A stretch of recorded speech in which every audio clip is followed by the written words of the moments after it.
Right, we're going to start and not talk about football. Yes, Go on, please. you, Forrest. Go on. Fantastic. Well, Yeah. first of all, can I just say a big thank you to Tom for doing this, because this is his own time. He's doing it his own time. He's put his own Cheers, time Tom. and effort into doing this, and I am slightly disappointed at this point that there are not more people here, despite the amount of protests we had, which numbered, I believe, 15 after Cadwell. That's not that bad. So, and bearing in mind the round before we had one, which is odd. But anyway, I am slightly disappointed, but I also want to extend my thanks to Tom. And I think we should all try and listen to this tonight and try and take something from it and try and understand it. So Cheers, Tom. anybody that's here, thank you for turning up. No problem. Thanks, Mick. Okay, Tom. Right, well, Cadwell obviously was always gonna be a difficult one. It's the tightest circuit that we go to. So yes, we got 16 protests, but if you look at the week before, we only got one. Is that just because of the size of the circuit? I think it probably is. But we chose to do this at Cadwell, as I said to someone in the message earlier today, because the racing that we saw, there were some really fantastic moves and there was some not so good moves. But out of all the events, I think it was probably one of the better ones to show the replay from, because it's got such a mix of good and bad moves, as I say. As you can probably see, as Jordan pointed out, I have recoloured all the skins, and if I zoom in, obviously you can see that they are all different, and that's just to identify the driver rather than the driver, if that makes sense. Identify the car rather than the driver, because we're not here to chat about someone's driving in specific moves or just them in general. Okay. On that note, as I said in the message, I won't be going through and picking out the protests to the point. We'll have a look at this start, which is race 1, and then we'll basically follow on and see where there's contact, where there's a good overtake, and we'll go from there. As I say, we won't pick out the protests exactly. Hopefully you should all have audio as well, if this plays. I can hear it. Yeah, we have. Thank you. Fantastic.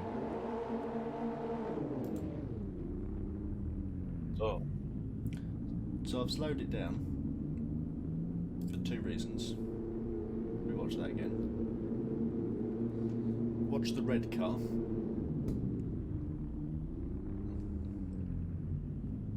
Obviously, I'm on ×2 slow at the moment. So Cadwell Park, if anyone has watched it in real life, you see the exact same thing happen all the time, and that's as soon as someone gets off the line, because it tightens, as hopefully you can see my mouse as well, as it tightens, if I press the right button, it tightens into the first corner.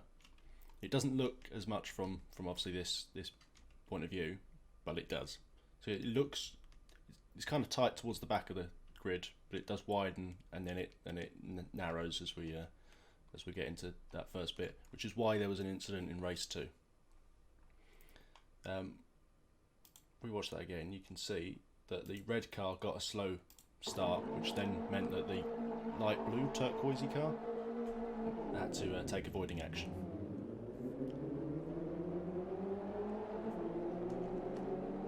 Which was a good point from the turquoise car, because if you watch it, he pulls out but doesn't. He completely avoids. I'll zoom in for this bit. He avoids the blue car that was on the left hand side. Right? Is everyone happy with that? I'm going to take that as a yes. Yep. So I'm just going to follow them on and see how they do at the first corner. Just to note, this layout you see on my screen. So I've got the time in the top, the pedals and the gears, etc. on the bottom right corner. this is how I view protests. So when I go and have a look at a car in a minute, you'll see. In fact, I've just spotted something that I want to have a look at. You'll see obviously their pedal inputs, which is obviously how some people get penalties and some people don't. Holding the brakes, for example, you'll see that on this bit. So I mentioned about how well this turquoise car did, which is now in the middle here, but we have a look at this. So let's have a look at that car, which is the light blue car.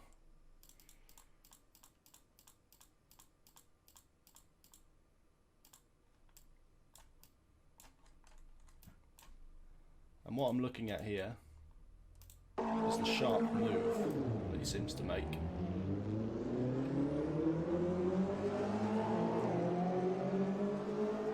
There.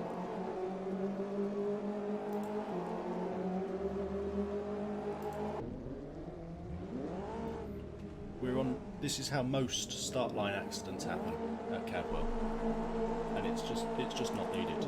Look at the space between the blue car and the yellow car, and then look at the space between these two. What reason did they do that? Are you generally asking us, or are you just... Didn't use mirrors. Yeah, well, if you, here's car radar. I'll hop on board and we'll have a watch of this. Right, this is probably where your car radar should be.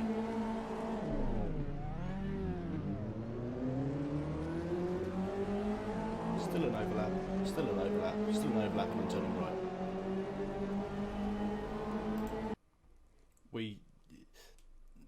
The amount of times I've seen this series, and there's been contact and people have gone off, we just can't have it.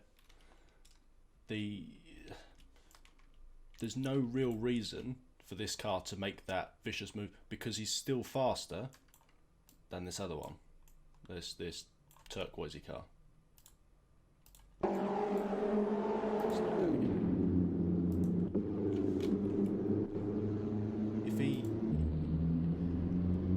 If you watch it, it's obviously slow, and I'll turn it this way around.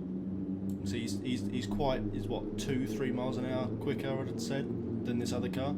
If he just waited a little bit more, he wouldn't have had to cut across. If this car wasn't paying attention to what this car was doing, then he would have just been turned round and he'd been in the barrier. Okay? It's just observation. And one of the things I said to Mick earlier, and which I said to everyone in the driver's briefing, was that you need to act like you are in the car. And obviously a lot of you have probably done karting, and obviously not been in a race car as such, but when you're in the car, obviously you're aware that if you make contact with anything, whether it be a cone or the barrier or another car, you're going to receive some damage, whether it be a scratch or whether you write off your car. And when you're in a race season, you want to completely avoid that, because if you make any damage, it's going to cost you money. And obviously, yeah, the whole point of me saying you need to act like you're in a real car is so that we can show Ginetta, potential sponsors that could be watching, team owners that could even be watching, that you can race a car and you're doing it in the sim. The whole point of a sim is it simulates real life, and that's kind of what we're trying to provide here. I know we're spending a lot of time on this incident, but does everyone kind of get my point there? Yes, I'll just say yes on everyone's Yeah. behalf. Okay. I mean, I think if I can just elaborate a little bit, I mean, having been there in the real world, struggling for money to race my son, then Tom is exactly right. And we all know this is a sim, and there are some things that you can do in a simulator that you couldn't do in real life. There are also some things in real life that you couldn't do in a simulator. But if you crash a car in a simulator, it costs you no money. If you crash a car in real life, it costs you money, Or time, life. or injury, other people's time, money, or injury. And what we're trying to do here is apply a set of rules, and we are consistent within those rules. We're not, this is not a witch hunt. This is a genuine sort of attempt by us to try and educate people who have not yet raced in the real world that if you do these incidents, if you create these situations in real life, you will end up in a lot of cases with two written off cars, which is two 40, 50,000 pound bills for somebody to find the money for to put you back on the track. And all we're saying is we understand in the sim there may be some things that aren't quite the same in terms of the contact area, the amount of contact. In the real world, in a lot of instances, you can get away with slightly more contact than you can in the sim. But nevertheless, as Tom said, damage is damage. And we want you to drive these vehicles in these simulation races as if you were in the real world car. You can't go around driving into people in the real world because you will get penalties. At worst case, you'll get points on your license and banned from racing in real world series. Now, that would be a disaster. If you can take something from this series, if it's not a prize, then you can take some experience from it in the fact that you've learned something about driving and the costs of motorsport. So I fully agree with Tom, and anybody that doesn't agree with that, then I'm fine to listen to that as an argument. And that, you might argue, oh, well, it's just a game. Well, it's not just a game, because you're racing for a prize which could actually put you on the first step of your motorsport career. That's a serious commitment. You've all committed to the money for paying, or your parents have, um, and you've all committed to doing the full 8 rounds. And with that commitment should come respect for other people on the track. And the only way that you're going to get that respect from others is by giving it. And it's all the same path. You have to start. We all have to learn. We understood when we started this series that there was going to be a few incidents, and there was in the first couple of rounds, and then it seemed to all settle down. Everybody seemed to get the fact that this was actually quite serious, and in fact, the racing is so much better for, as Tom said on the broadcast, for sponsors, your parents who have paid for it, potential team owners. The whole package is a whole better thing, is a whole better experience for everybody, and everybody finishes a race knowing they've done exactly the best they can. So I'm not going to take up Tom's time, but I just wanted to put that point in at the start so we can think about that when we look at the other entrants. That's all. Can I add one more thing on to what you just said? Well, it's pretty Yeah, similar. But go on. if you've ever done kart, some of you might not have ever raced in real life before at all, but if you've ever done karting, there's sometimes been a move where you've been like, I could get seriously hurt and backed out of it. Well, in this case, if he did turn you around, he could have bounced back on track and got hit by a load of other people, which could have sent him to hospital. So you got to think of it. If you were racing in real life, there's always that factor of injury or death. So, as Mick was saying, you got to treat it like you're racing in real life, as Tom said, because you wouldn't do moves and just send it out of nowhere, knowing that you could get injured. But it's a sim. Just you got to treat it the same because people, there's like look at other drivers who come from sim racing, like Jimmy Broadbent. He was clean, and now he's come to real life racing. Now he's racing for in Germany and everywhere. So you just got to treat it like that, and that's all I'm going to say. Okay, thanks, Joe. Okay, thank you. So as we're having a look at this driver, we'll continue on to have a look at them, because I think they'll make a nice move up the inside, hopefully. Yeah. So that's nice and respectful. This yellow car could easily have turned in. Left in the room.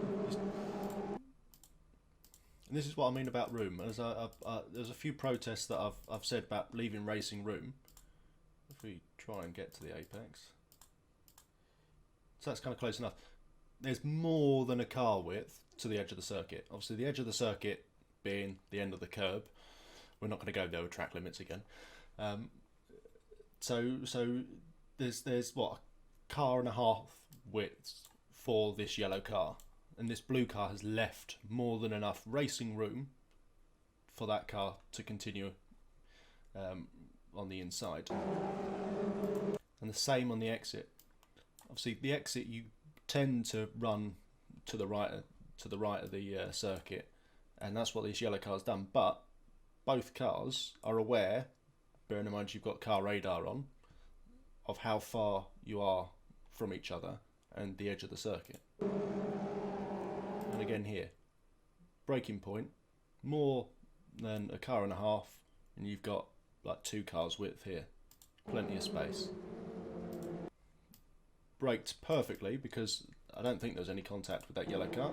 Yeah, it didn't look like any.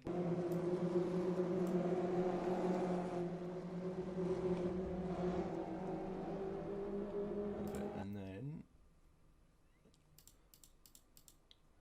I can have a look at this up here. I think this, to kind of elaborate on Mick's point about the contacts you can have. You see that?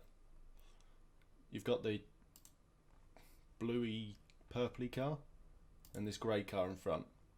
Look at the minor contact they make that in real life they probably wouldn't have noticed.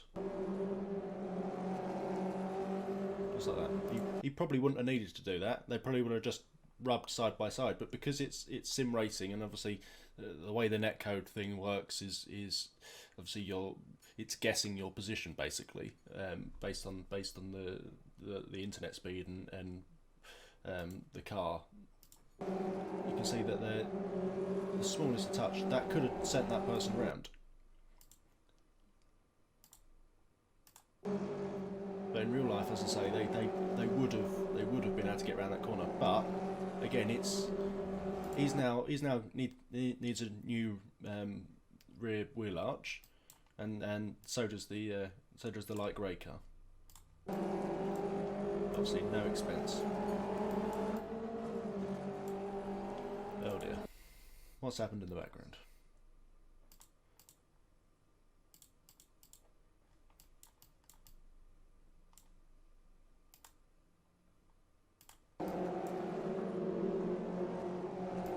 Yeah.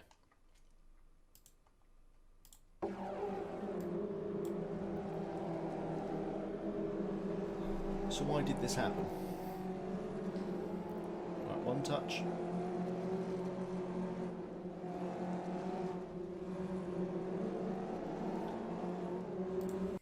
So this happened for 2 reasons, I think, and I think they're kind of the same thing. If I jump on board, I'll talk you through why.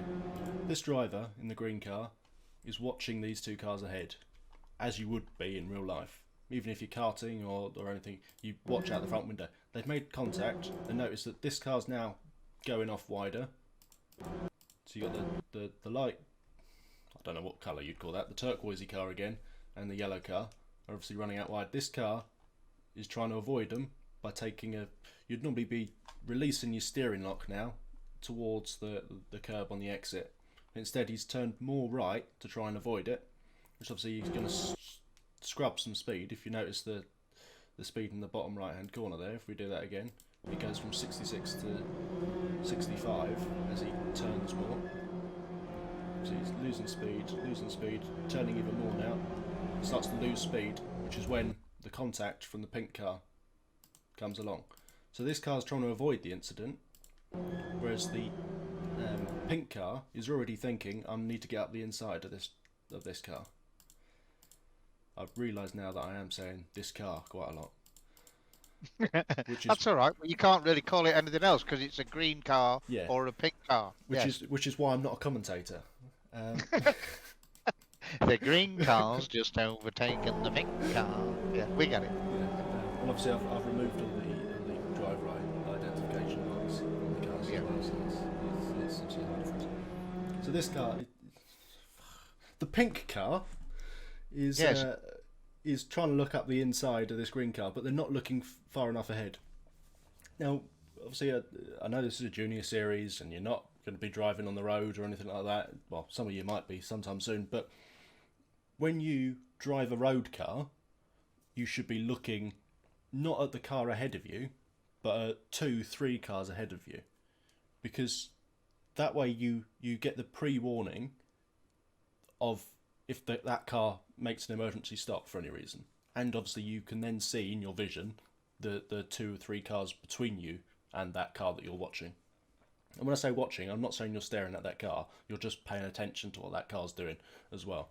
So in this point, you should really be looking as far up the road as you possibly can towards the light blue and the yellow car, and obviously keeping in mind what these other cars are doing.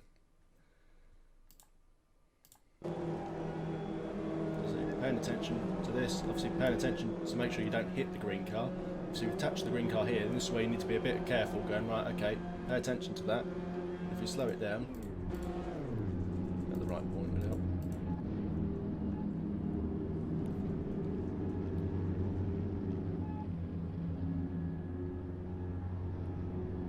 So he did a little brake, we didn't brake, so we've run into the back of the green car. Now thinking, right, the yellow car's going to get towards us, so we're now looking towards the car's up ahead. He's hitting the brakes, he's in the brakes. You're going for the tighter line, but this car's lost speed because he's trying to do the tighter line a bit, basically scrubbing more speed because of his turning more. So that's why that car's slowed down, and this car still had room that they could have used. There's plenty of room and warning, in my opinion, that this incident was going to happen. So at this point,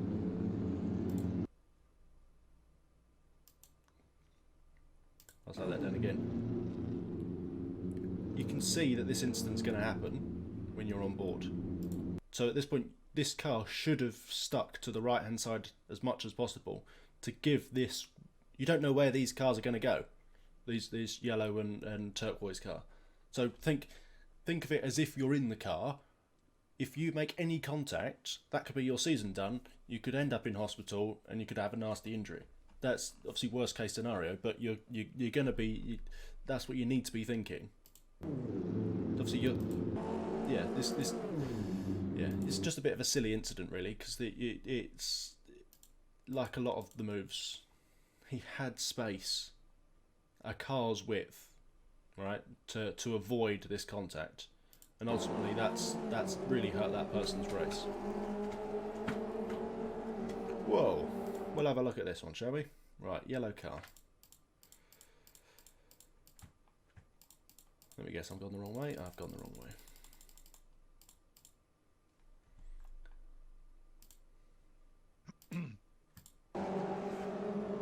Right, so we're going to be off the circuit, and it's the rejoin I'm looking at this one.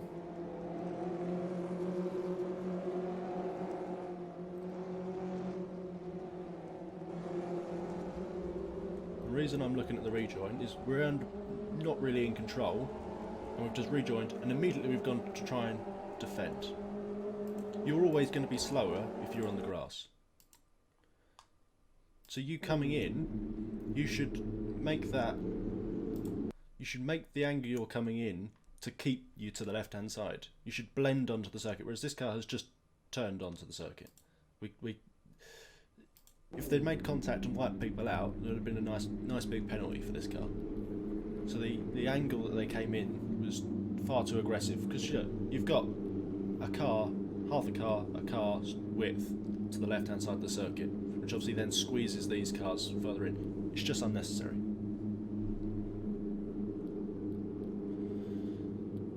And that's a bit unnecessary as well. And I agree. so Right. we've seen this quite a few times.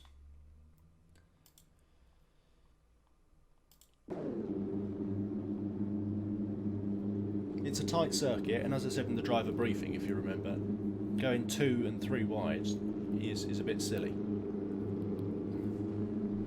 And that, yeah.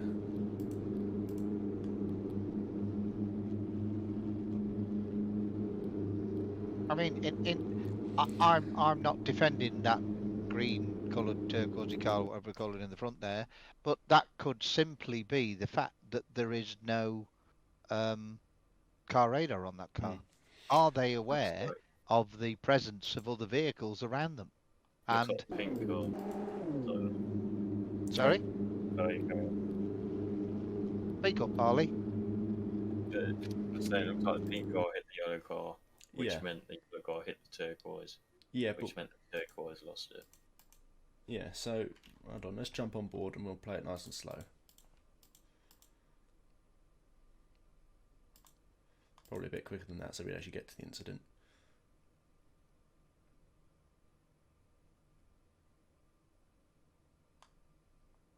So the pink car is modulating the throttle there. Yeah, to try and not. It's just the case, I think, that the pink car just isn't aware of how much space they have got to the left-hand side of the circuit.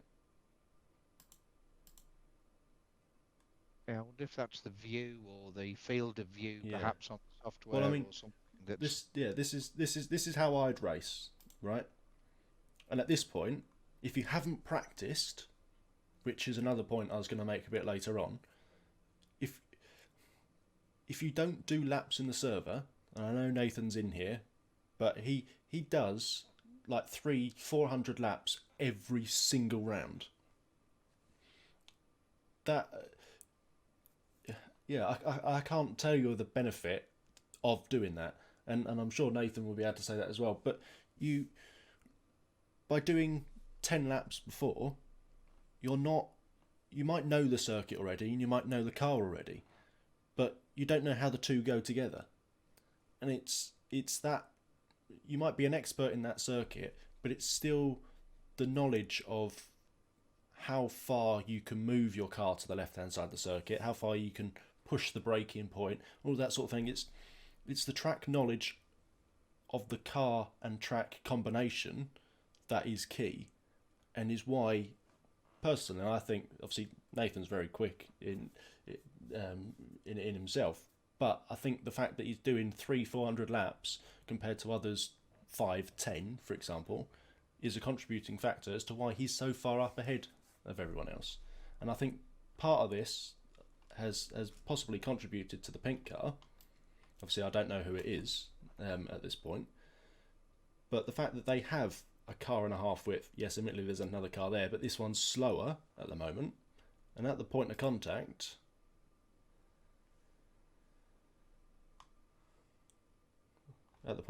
between the pink and the yellow car, which kicks it all off, there's now no overlap between the. See that? There's more than a car width for this car. But if you jump on and board, the yellow car didn't move. I'll just point out the yellow car stayed perfectly straight. yeah, but it's because this car's with his throttle backwards and forwards to try and avoid touching the car in front, and obviously in that their track experience isn't enough to tell them that there's Loads of room on the left-hand absolutely side. loads of room, and that they're in the middle of the circuit. Yes, but also, well, I don't shouldn't really say much, but can you go from the behind view and look at that other yellow car that's coming up? Because is that the one that rejoined? This 'Cause yellow they car on the left is the one that rejoined. Left, that's all right. Okay, cool. So he won't have the speed, so they are pulling away from him. All right. I Yeah. just thought you might have been cautious of that. Yeah, we'll watch it. We'll watch it back in full speed from this point of view, right?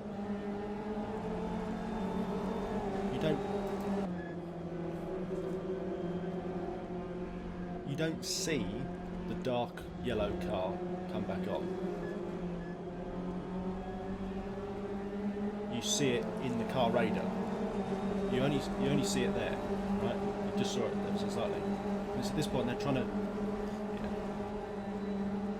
Yeah. It's just spatial awareness which on a circuit, and in no matter what circuit you go to, on what car you've got, you should always do multiple laps of practice to avoid silly incidents like this, because it wasn't necessary, and this car had plenty of space. This car didn't have the space, and as Mick pointed out, didn't move. I mean, admittedly, it's moving now, but apart from that, doesn't move. It's this car moving about, and the fact that they don't know how much space they've got to the left-hand side that caused this little bit of contact,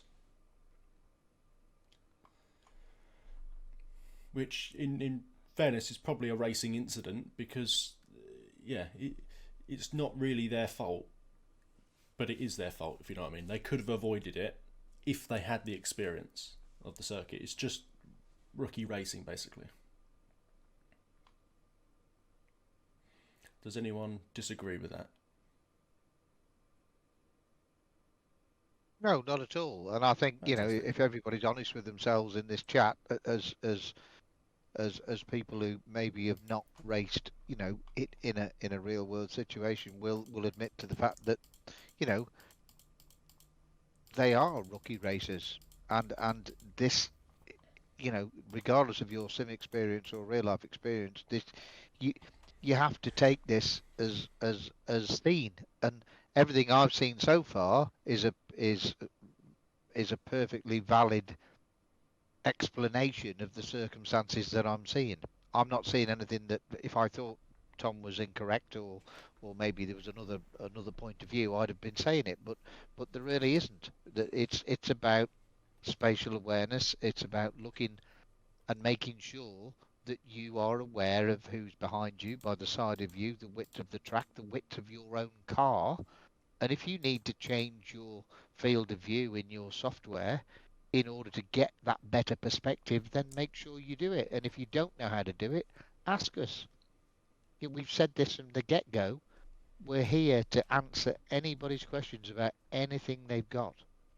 And I'd like to think that up to now we've helped a lot of people with a lot of things. But like Tom said at the start of all of this could just be, I mean, we haven't picked on Cadwell. We've just using Cadwell as an example of good and bad, as Tom said. And, we've had 2 bad and 1 good so far. So there you go. Anyway, I'll shut up again now. Can I, just with the field review bit, another thing you can do, I'm sure you've all played F1. If you haven't, well, you just have to learn what I'm on about. But there's something called T-Cam. So it's where you sit above the halo. And someone, Mick knows as well, called Dave Marshall, very fast sim racer, told me to use that because it makes your racecraft a lot better, because you can see a lot more. So if you struggle with seeing where people are and stuff like that, I would recommend trying that out. It takes takes not quite a while. Like, that's the kind of view. Tom's got it on the screen now. Yeah, something like that. But you obviously have to adjust it a bit more. Yeah. And it takes a couple of laps to get used to. But trust me, it's helped me a lot, and I use it in most cars. So, but everyone's different. But it's just a good starting point. I mean, personally, I always sit behind the steering wheel. But obviously, if you're learning how wide your car is, or you're learning a new circuit, this would be a fantastic. This is a view that I have used on a few European circuits that I've never raced at before, because you can see both the left and the right hand side and how close you are to the side of the circuit. And obviously, going back to the Dave thing, he won a few races at was it Not Kill? I think it was in a series both Mick and I took part in. In fact, Scott did as well, by sitting in this position during the race. And obviously, personally, I think that's a bit cheating, because it's a simulator. But if there's nothing in the rules that says you can't.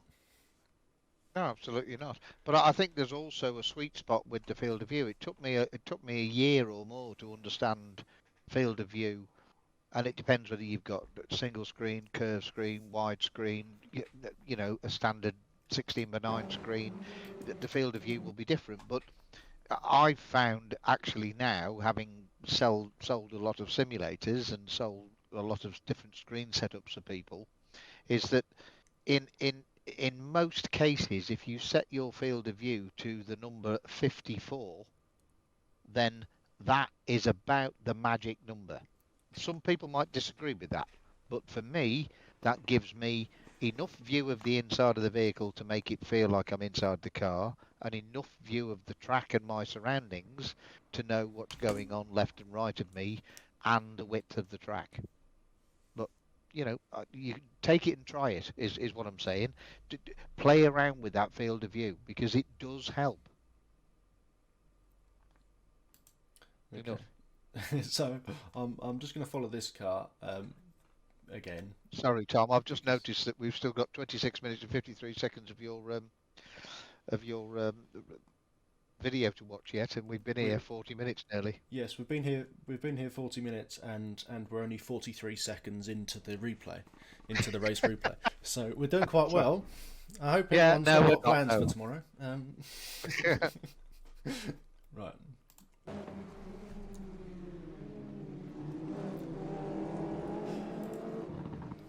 I sigh because they've already had this incident, and now we're having this one.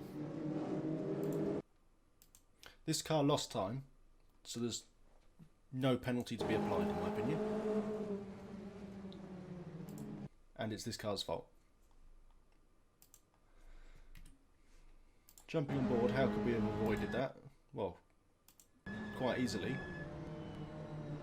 By not turning into it. And to put it bluntly, because you've already had this incident, there's no need for... If I get to the right point. You're on the brakes, you can see, if you look at the car radar, that there's a car down the inside and you're turning in. Well, you've got to leave that car racing room. There's no need for you to... It's lap 1, you only lose a race on lap 1, you can't win it. So you've got to just give other cars racing room. And again, it's like I said about the pink car, we track knowledge and the track car combination. I thought it was going to have another incident then. Right, let's move away from this car because we've seen it a lot.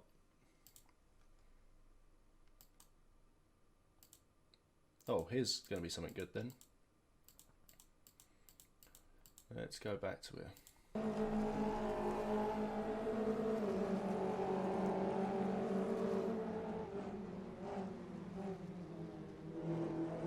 Minor contact, didn't cause any issues, but again, it would have resulted in a tyre mark up the side of your door. Car alongside you, another car alongside you, self-preservation, backed out from the brownish car, and the purple car backed out of the black car. This is brilliant racing. Yeah, I agree. Because that could have ended really badly, especially at that point where we are now. That point there, it could have gone terribly wrong. At this point, all 3 cars have an option. If this car brakes, he's going to cause an incident because the Teletubby coloured car is going to hit him up the bum. If this car doesn't back out, there's going to be an incident. If this car doesn't back out, there's going to be an incident. So this car has to continue, the brown car. Are you pointing at these cars with your mouse, by the way? You can't see the cursor. You can't see my cursor. Fantastic. No. You'll have to say orange, black or purple, sorry, not use your cursor. Hold on.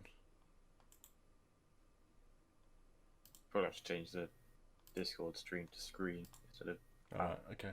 Yeah, so the brown car, if that hadn't... I can't remember what I was saying now. Yep. Yeah. If he would have backed out. Sorry? It's alright, no, sorry, you carry on. Right. Sorry. So the brown car, if that had backed out because it saw the black car was on the inside of the left-hander that's coming up, I'm ignoring this right-hander, because it's not really a key point on the circuit as such. The brown car,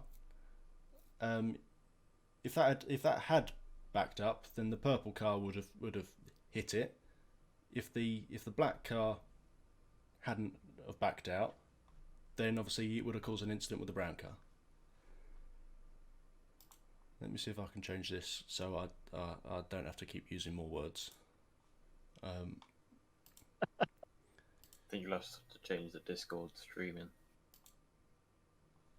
There we go. Can you see my mouse? There now? you go. Fantastic. We can see it. Yeah.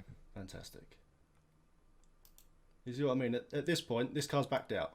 You don't normally brake at this point, and he's backed out from that move because he knew that this car was always going to move across. Same with this Telecatabi coloured car. He braked earlier to allow the black car along the inside. And again, he braked, if you notice that. When he was coming in, he brakes. This one doesn't brake. Now he does, because he knows he's close. And again, that is just from the car radar. So again, that is brilliant racing from all three of these cars, because there could have been a massive incident on lap 1.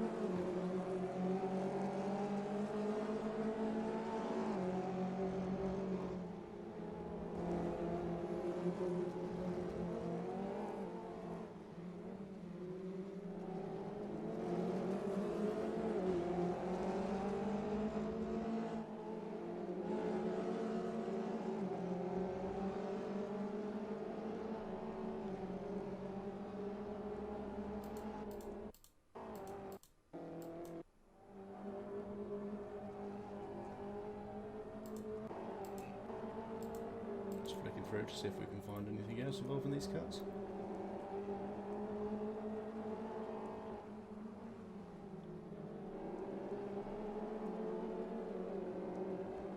Oh, okay, right. I remember this one, and that's just unfortunate. I mean, there's not really much I can say about that. Ping will always be ping.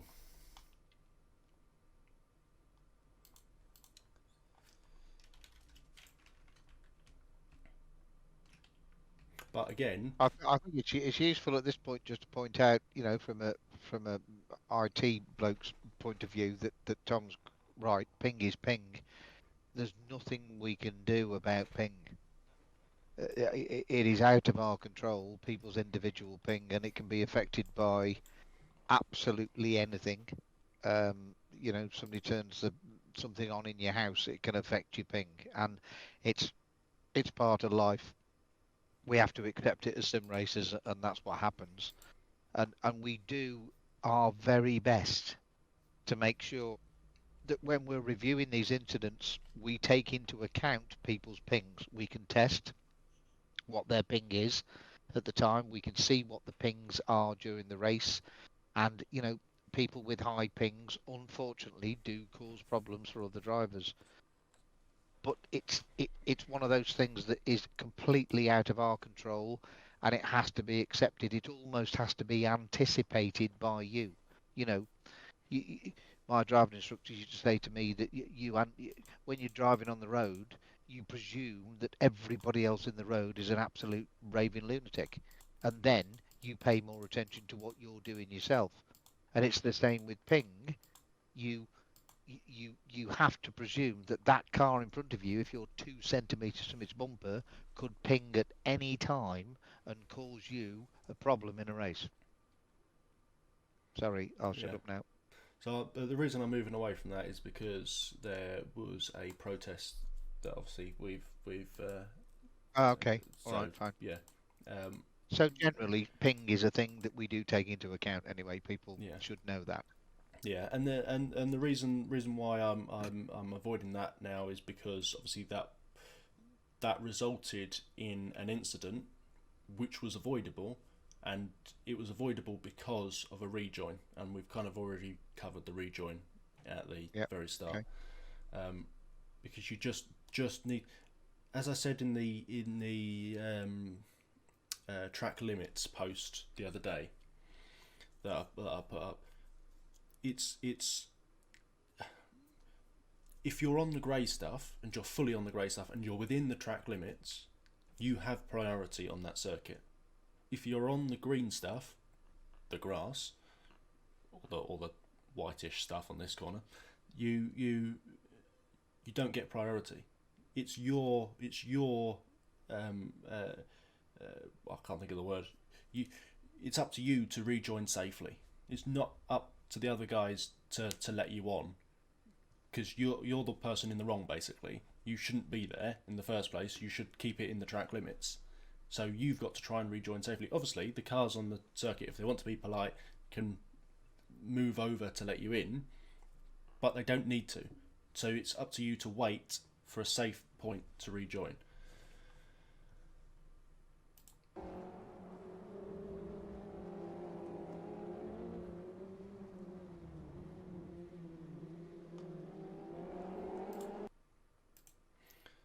So I'm going to go back to my point that I made a few minutes ago about knowing the circuit. That's again with this dark yellow car. It's about how wide the car is and the circuit. Because as soon as they brake on this grass, they're going to slide, which is what they've done, which is why they're now cutting across the apex. Because obviously, my rainbow car has caught up with them. So they've lost time to the yellow car ahead of them, and they've also lost time to the rainbow car.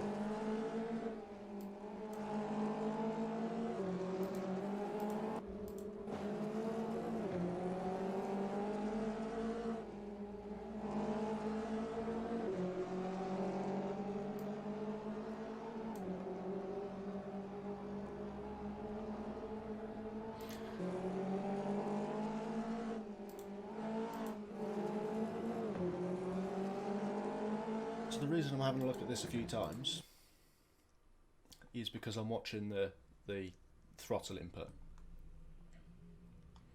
And obviously everyone here has driven these cars, and you'll know, obviously it's a rear wheel drive car.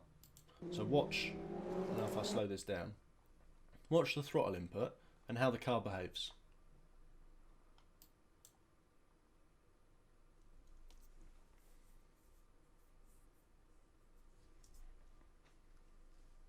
So full throttle, full throttle, full throttle, off the throttle very sharply. And I might need to speed it up a bit so you can actually see what the car does.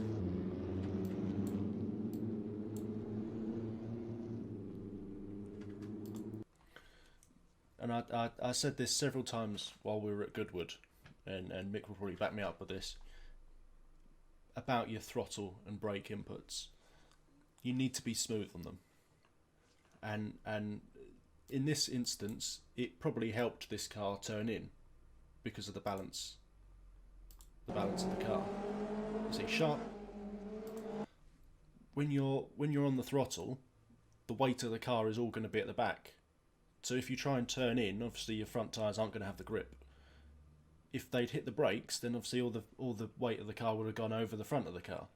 Obviously, then you've got either too much grip, so you could lose traction of the rear in this car. Whereas what they've done is just lift off the throttle completely. So the car's gone from the weight at the rear to the weight almost balanced, but it's unbalanced because they've done it so quickly. If you be nice and smooth on all the pedals, the weight transfer of the car is much more controlled, and therefore you have more control of the car, and you are quicker through the corners. See, that's just slightly too sharp. Let me see if I can find.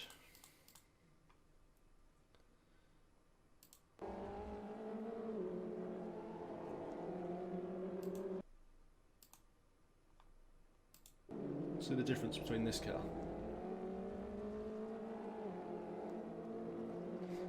So this car's using the brake to settle, while just lifting off half.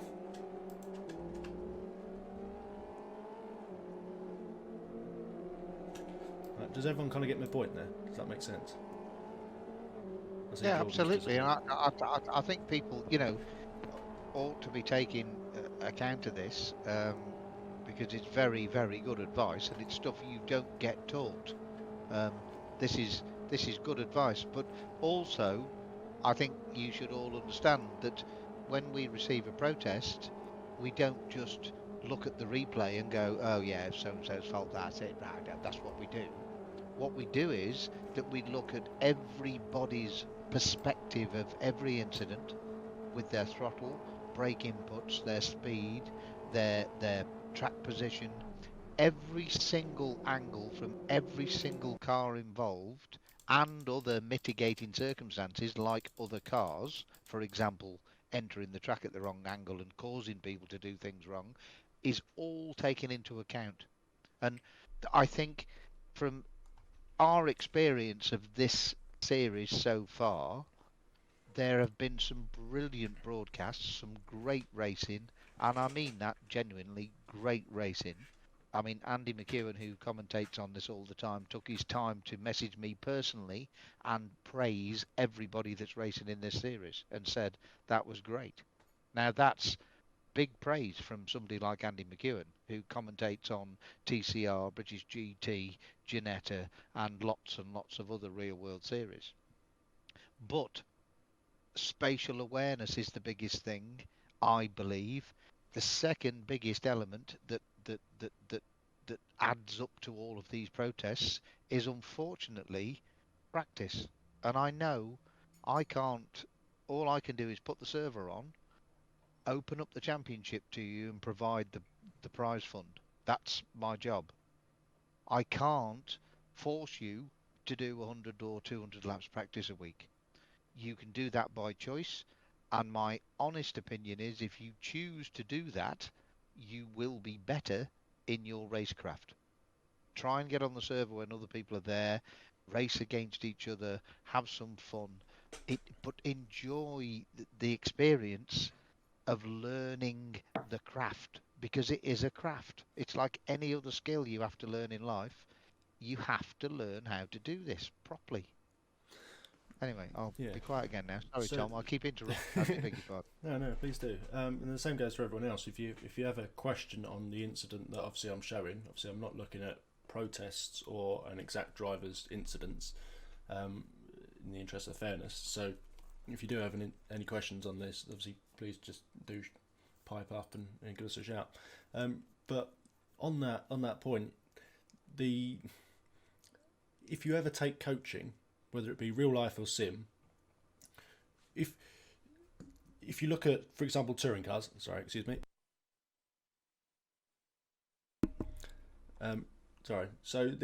you look at touring cars, for example, they do a session and then they'll be out in the back of in the back of the garage or the truck, and they'll be looking at data and looking at video footage and all that sort of thing from that session. I very much doubt that most drivers on this grid are looking at the replays of themselves or other drivers, or watching the full stream back. And the thing that helped me learn more racecraft basically was exactly that, was watching all the stream back. And I'm not just saying that because I want the views on the stream. Yeah, kind of. But it's the fact that by watching the stream, you can see exactly what people have been watching. All right, and I know that sounds stupid, but every single move that is covered in that is basically free knowledge that you can pick up, because you can see. I normally always pick up the incidents, right? If there's an overtake, I'll try and cover it. All right. The way I broadcast is, it doesn't matter where you are on the timing tower. If you're the closest battle, you're going to get the coverage.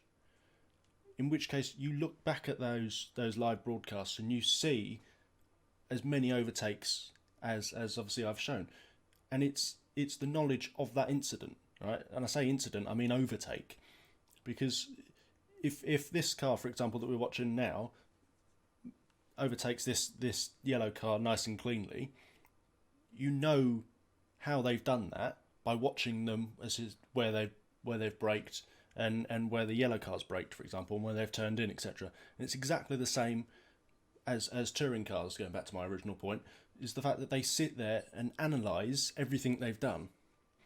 And if you just analyse what you've, yeah, I'm going to use this word a lot, analyse everything that you've done that race, even if you just spend half an hour just watching the replay back from your point of view, from, for example, this viewpoint, you can see how far you were to the edge of the circuit on both sides. So it's that knowing, right, okay, well, I've got another half a car's width, for example, onto the left-hand side of the circuit that I could use to open up this right-hander more. It's things like that that you just need to analyse and review your own race, and then compare that to the people that are quickest, and the people that are slowest, to see what you did well and what you didn't do so well. As I say, if you pick up a driver coach, that'll be one of the first things they do, and they'll do that after every single session, is review and analyse what you did, and it's something you can do yourself. You don't need someone to actually tell you what you've done wrong, because you just look at the benefit of a sim. You just look at your version of the replay, and then you look at your version of the replay, but from their point of view, and you can see what's happened. Which obviously you don't get that benefit in real world racing.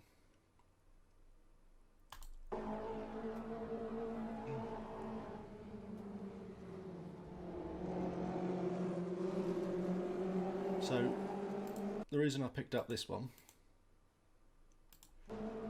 is because of how this yellow car reacts, which was going back to my previous point of self-preservation. Because this car, if you're on board with a yellow car, I guess I've gone the wrong way. 50-50 and I get it wrong.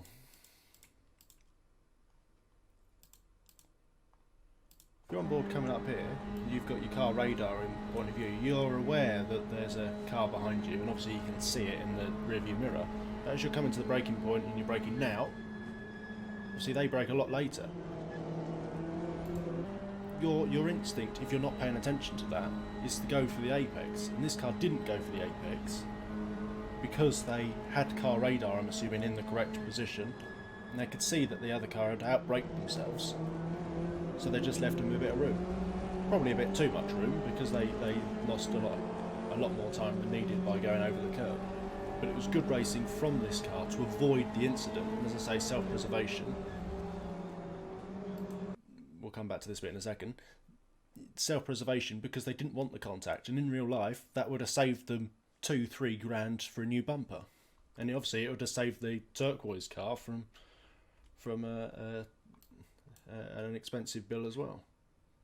Probably a write-off if they turned across the front of them.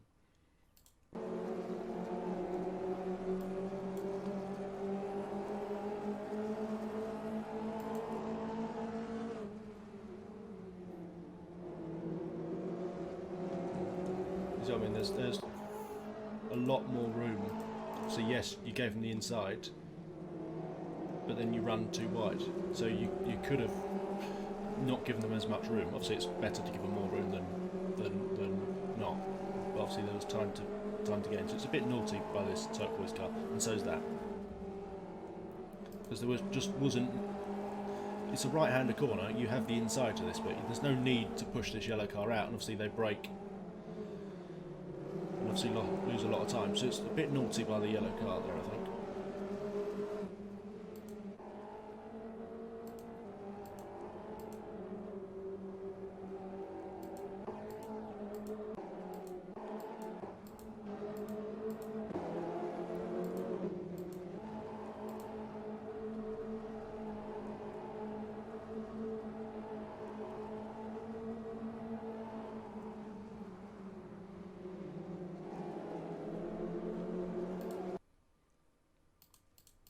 So I wanted to have a look at this darker yellow car, because when I watched it from the yellow car, a lighter yellow car's point of view, this car seemed to snap slightly sideways. Yes. Let's have a look why that did that.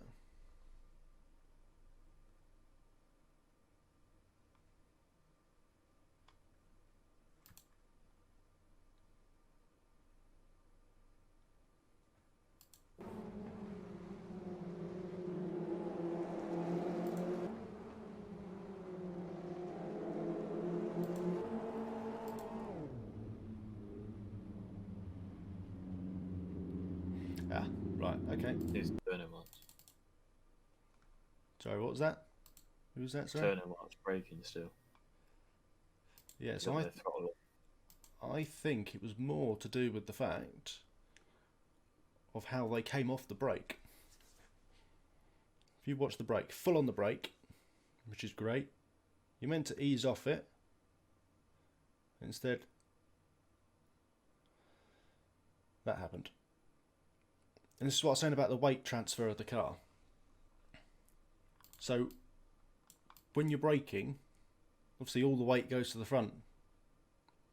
When you're off the brakes, the weight then comes back up here, and it basically it bounces backward, front to back, and just goes. Well, I don't know whether it's you're unsettling the car, which is why the car had a little snap, which is why they've missed the apex. Basically, they've got half a car to the edge of the circuit, all because they weren't smooth off the brakes. So, off the power, you probably shouldn't have coasted, you've probably just gone from the power to the brake. And then as you get closer to the corner, you're easing off the brake to get into the apex. And obviously they're sliding now away from it. You notice obviously the gap has obviously increased because of how they've come off the brakes. If you're watching this pedal input, Very good racing by the brighter yellow car to Yeah. understand what's going on yeah, and give the racing room. yeah. So it's just the brake input coming on the throttle, no issues. If they just bleeded off, I'm assuming this person's a right foot braker. If they just bleeded off the brake a bit smoother, they wouldn't have slid, and they probably would have been well past this yellow car, this lighter yellow car by now.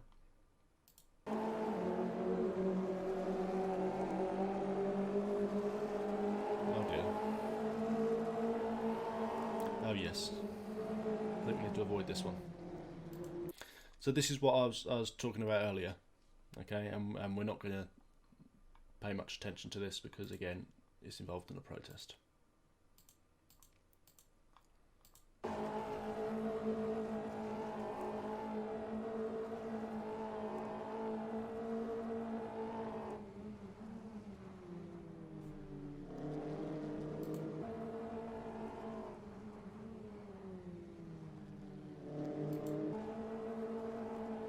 So it's good defensive driving by this yellow car, because you don't need to be all the way to the right hand side of the circuit. You can drive down the middle, that's completely fine. Let's see why this. Yeah. So this blue car was thinking basically that the yellow car was gonna take more of the apex. I think, and it's hard to tell, but obviously the yellow car carries a lot more speed into the corner than this purple car. And I think they're always going to run wider, and obviously the purple car didn't quite realise that. Which is why there was contact.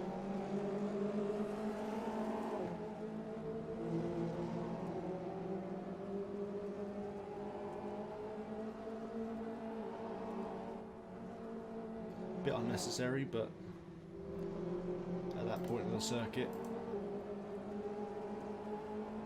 given both cars have room either side of them, this purple car shouldn't have turned more left, but I understand why they have, is to open up the corner so they had a straighter braking point for that. It just wasn't necessary.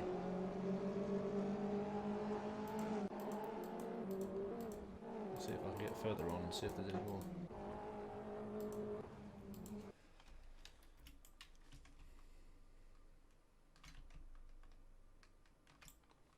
for the black car.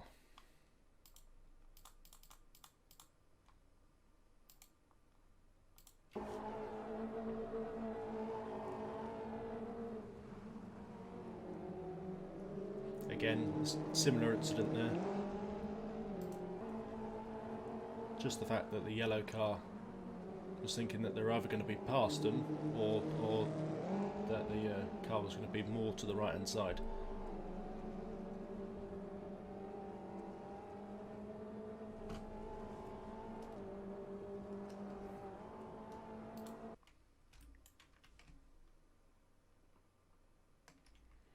Trying to see if we've got any more cars near each other. Oh, there we go. There's a red one that I haven't seen for a while. I guess I've gone the wrong way.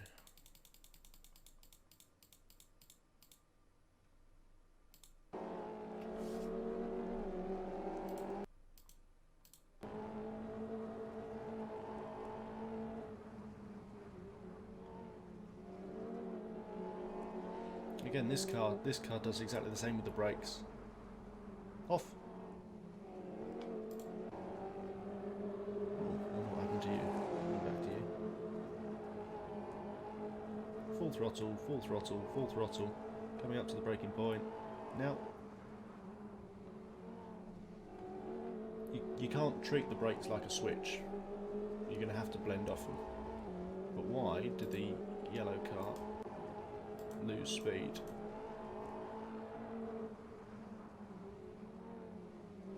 Because they clipped the curb. And that's an overly aggressive defensive move by the yellow car. They knew they were going to be slower. Just give them racing room. There's no point in damaging your car. Just give them the space. Chances are you would have battled down here and you could have gotten back through here. So it just wasn't needed. This red car seems a bit impatient to me at the moment.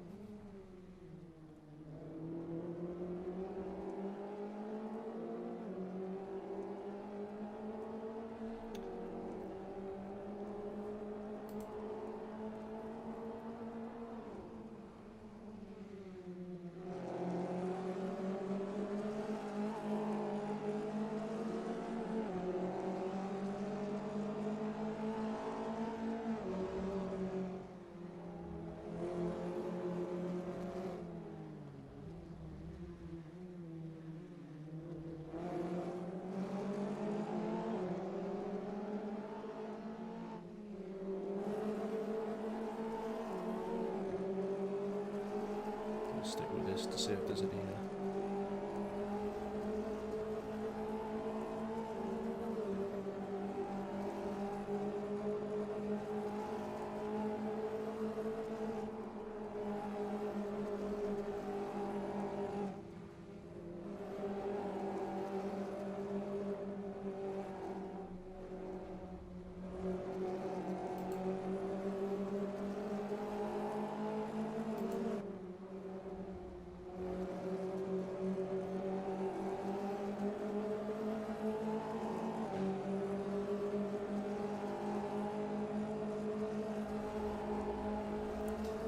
again.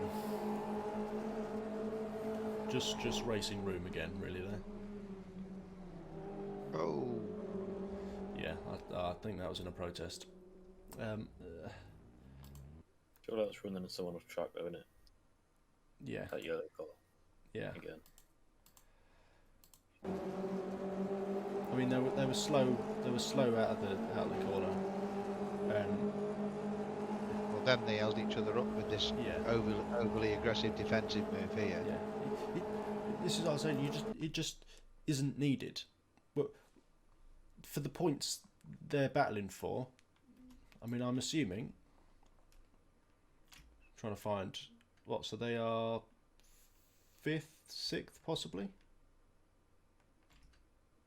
7th, something like that. So they're probably going to be playing for a point. Is it really needed to risk a penalty for a point? I just don't think it is. I'd personally prefer to have a better race than to have that point. And if the red car gets past, chances are they're going to be on the inside for this corner. In which case, you just stick to the outside and get the cutback. It's thinking of the long game rather than the short, and then obviously the multicoloured card just misjudges it. Yeah. But I mean, this is I obviously think what we're trying to point out here to everybody, and I know there's not many people left now. A lot of people have left, which is disappointing. But it's experience, and we can't give you that experience. You have to go and get it, and the way you get it is by practice and racing. You know, racing against your mates. If you want me to put up a server, which we've already got, by the way, but if you want me to put up another server that says we can go and race against each other, which you can on the practice server anyway, for 24 hours a day, 7 days a week, go and do it, because it honestly, it will improve your racecraft. And most of you that are in this championship are capable of winning races in this championship if you just be a little bit more patient and a little bit more observant about what's going on around you. Sorry, Tom, I know we're over time now, but carry on. Sorry. Yeah, I mean, obviously, I think we've covered most, if not all, sort of instance we get. Obviously, there's some really good racing, and obviously that we saw right at the start, where the cars backed out of the moves, and that's what we want to see more of. I go back to it again, and I sound like an older person moaning again, but just act like you're in the car. It's as simple as that. Think that these cars are pretty expensive, and any part on them is stupid money. For example, the front bumper, it's all of that section. You know what I mean? It's all of that. So if you have minor rear end contact, you need to replace the whole bonnet, not just the front bumper. So it's £1,200 those are, by the way. Yeah. So yeah, it's just not. Yeah, you got to think about the long game, and you don't win championships. You don't do well in a race, and you don't give your sponsors good coverage by getting involved in these sort of incidents.